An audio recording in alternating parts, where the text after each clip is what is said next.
Hello, bienvenue sur ma chaîne Psychologie by Pi, où nous parlerons principalement de psychologie humaine.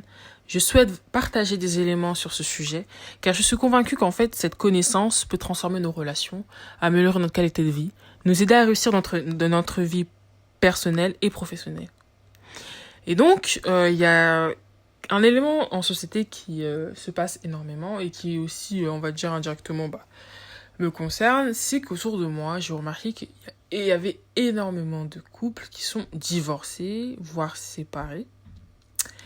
Et donc, moi, je me suis posé la question, pourquoi est-ce qu'il y en avait autant?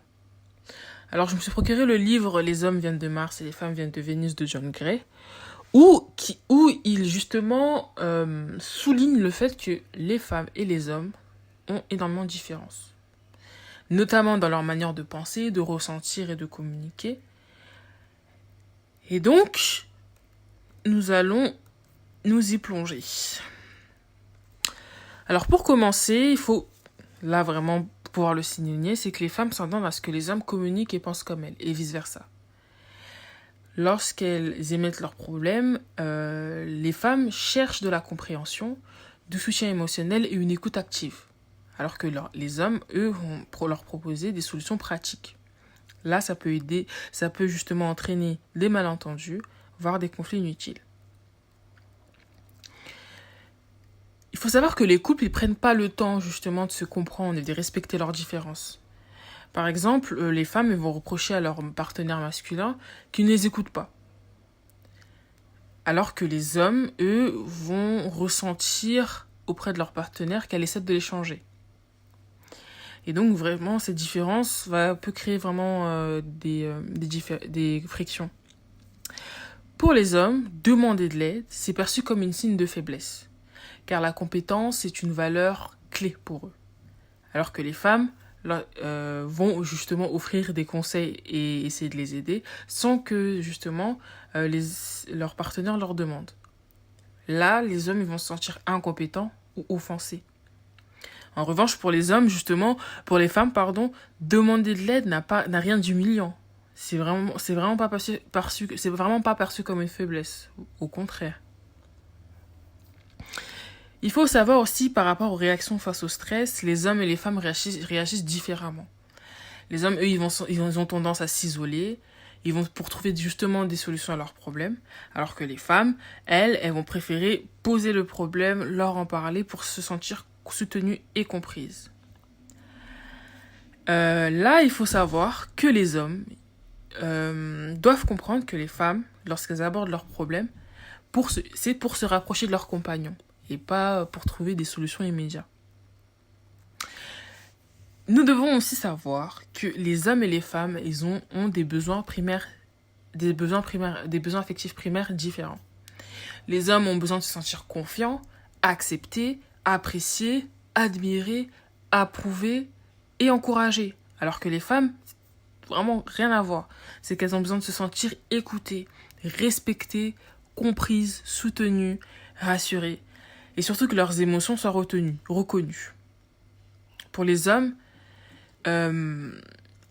c'est vraiment important de comprendre que lorsque la femme apporte ses problèmes, c'est vraiment pour avoir un soutien émotionnel. C'est pour renforcer le lien affectif et montrer que ces émotions sont prises en compte. Les hommes doivent aussi apprendre à rassurer leur partenaire lorsqu'ils s'isolent pour gérer leur stress. Parce qu'en fait, ils devraient leur expliquer qu'ils reviendront après leur moment de repli, leur moment d'isolement. Et que là, la conversation pourra reprendre. Ça va éviter aux femmes justement de se sentir abandonnées et isolées. Et aussi, il faut savoir que les femmes doivent comprendre que le besoin de retrait de leur compagnon, ça n'a rien à voir, ce n'est pas un rejet. Mais c'est vraiment une manière de gérer leur stress. Les femmes, il faut savoir qu'elles traversent des cycles émotionnels où leur estime de soi peut être au top, comme ça peut être au fond, au plus bas. Donc ça peut varier considérablement. Pendant ces moments de baisse de morale, elles ont besoin de soutien, d'amour et d'attention. Et là, les hommes, vraiment, il faut qu'ils comprennent que ces variations d'humeur, c'est pas nécessairement lié à leur comportement. Et Il est important d'être présent et de soutenir leur moitié sans chercher à résoudre quelconque problème. Les hommes, ils peuvent se ressentir responsables, là c'est compréhensible, ils peuvent se sentir responsables face à ces changements d'humeur, mais ils doivent se rappeler que ce sont des cycles, et que ce sont des cycles naturels, et ça n'a rien à voir avec eux. Donc apporter du soutien et de la compréhension pendant cette période, ça peut les aider justement à renforcer la relation, et à s'en sortir aussi. Il faut aussi que les femmes puissent comprendre que et aussi comprendre et apprendre à demander clairement ce qu'elles veulent et à apprécier ce que leur partenaire fait déjà pour eux. En reconnaissant et en remerciant leurs efforts, elles encouragent un comportement positif. Et en effet, les hommes, ils réagissent mieux aux demandes directes et non contraignantes, ce qui leur permet de se sentir libres de choisir, bien évidemment. Pour les hommes, il est crucial de se rappeler que c'est pas nécessaire d'avoir toutes les réponses. C'est pas nécessaire d'avoir toutes les réponses et de jamais faire des erreurs. Ils n'ont pas besoin d'être parfaits. En fait, la clé justement pour leur femme, c'est d'être présent et de présenter de l'amour et du soutien. Les femmes de leur côté, elles doivent éviter justement de blâmer leur partenaire pour les moments où elles se sentent mal et reconnaître leur propre rôle dans la dynamique aussi relationnelle. La relation, elle s'améliore quand chaque personne accepte et respecte les différences de chacun. Car en cas de malentendu, par exemple, il est utile de se rappeler, il faut vraiment se rappeler, se répéter que les hommes et les femmes ont des manières différentes de s'exprimer et de comprendre le monde. Nous sommes totalement différents sur ce cas-là. Et que écrire une lettre d'amour, ça peut être un moyen efficace de communiquer des sentiments négatifs de manière constructive. Alors en fait, ce concept, c'est très important parce que lorsque tu as quelque chose qui t'énerve envers ton partenaire, c'est important d'écrire une lettre d'amour. D'écrire une lettre où justement tu dis ses qualités, tu dis tes reconnaissances envers cette personne, mais aussi ce dont tu aimerais qu'il fasse pour toi. Ce dont tu aimerais qu'il fasse pour toi.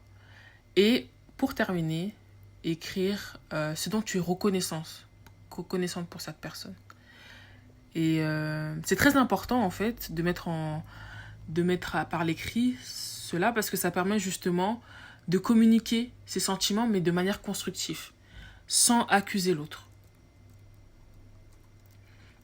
Alors, en comprenant que nos émotions et nos expériences passées, ils influent aussi sur notre comportement actuel, c'est possible de mieux soutenir notre partenaire. En effet, lorsqu'on sait que nos influences passées, notre expérience passée impactent notre comportement, là, c'est possible aussi de comprendre notre partenaire. À ce moment-là, on va le comprendre.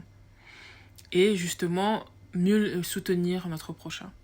Et donc là, les hommes peuvent se retirer pour affronter leur passé, tandis que les femmes, là, elles auront besoin de tendresse et d'amour pour gérer leurs émotions. Reconnaître ce besoin, justement, ça permet justement de mieux naviguer dans les périodes de difficulté et de stress. Et pour terminer, accepter et comprendre les différences des hommes et des femmes, c'est vraiment important pour une relation harmonieuse. En apprenant à communiquer efficacement et à dominer ce dont nous avons besoin, et à soutenir notre partenaire de manière adaptée, on peut créer une relation plus forte, une relation plus épanouie et satisfaisante. Et je pense que vraiment, c'est une manière justement de pouvoir réduire, ça pourrait être l'une des solutions pour réduire justement le taux de séparation et de divorce. Comprendre que la personne en face de nous ne pense pas comme nous. Donc voilà, j'espère que ce moment vous a plu et que ça vous a appris énormément de choses. Pour plus de contenu de ce genre, je vous invite à commenter, à vous abonner et à activer la cloche pour être justement à l'affût des prochaines vidéos. N'hésitez pas surtout à commenter et à aimer, puisque justement, le fait d'apporter un point de vue aussi différent peut justement nous enrichir aussi. Alors, de ce fait, je vous souhaite une très bonne journée ou une très bonne soirée et je vous dis à la prochaine.